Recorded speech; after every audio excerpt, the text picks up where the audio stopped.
A tense exchange there between Congressman John Lewis and Treasury Secretary Steven Mnuchin yesterday during a hearing on Capitol Hill. It comes as the gun control debate once again takes center stage and picks up in Congress, with some lawmakers demanding change following Wednesday's tragic mass shooting. Let's bring in our panel. Tiffany Cross is the co-founder and managing editor of The Beat DC. Alexandra Smith is the executive director for the America Rising PAC and former national chairman of the College Republican National Committee. Thank you very much. All right, Alexandra, let me ask you first, because there are so many loopholes that you could blame and perhaps blame for not preventing this. Mental health and gun purchases are taking the center of this one. So what should Congress do about it? Well, let me first start off by saying just how sorry I am to the victims and to their families. I can't even imagine what it would be like to send your child to school and to have him or her not come home that day. It's just unthinkable. Look, I think that we're at a crossroads in our country right now. We have a situation where our civil liberties are butting up against this horrific reality that these weapons are being used to cause mass terror in our open and public spaces. I think that there is some hope, though, in terms of what we can do. There is plenty of ways that we can tighten existing rules that are on the books, study mental health, and I think what's important to not do in this situation is to just pile on a bunch of laws that won't change anything, because what will happen is that we'll be sitting here, unfortunately, after the next horrific attack and say, what could have been done? What did we do wrong? Gun control doesn't really help in terms of situations where we're putting limits on law-abiding gun owners. Tiffany, go ahead.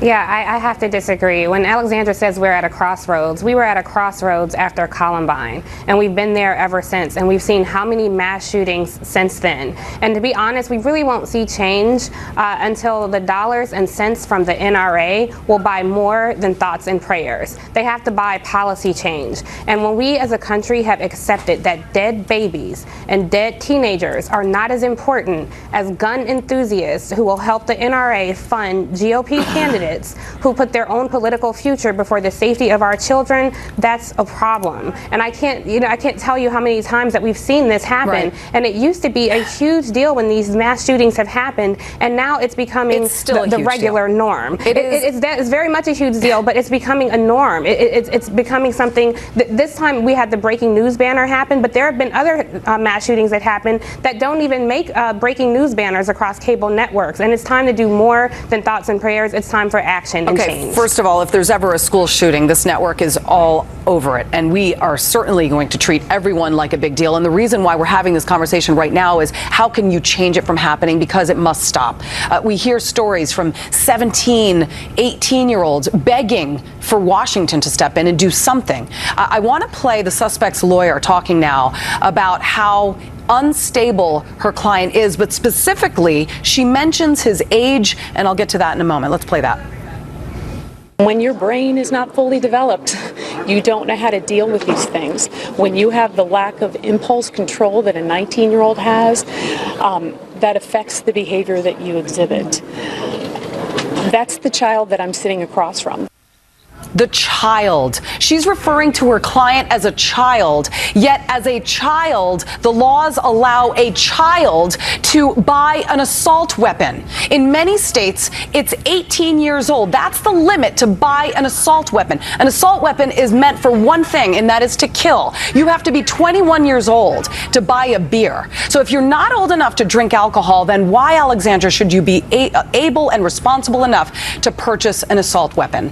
I don't think you should be. And look, I think that there's a way to do this that distinguishes from other quote-unquote long guns that people use for the tradition of hunting in their families. This is something that's done with teenagers very young in some states, but they don't have to be AR-15s to shoot a deer. And so I think that, absolutely, that's one way that we could look at solving this crisis is raising the age limit on buying these guns. And there are clearly holes in the background check system that need to be fixed. I think that there's also some opportunities to work with our social media companies who are an increasing part of our life to say, you know, what can you do to help? When someone comments on YouTube and the FBI can't figure out where you are, you know, that's a problem.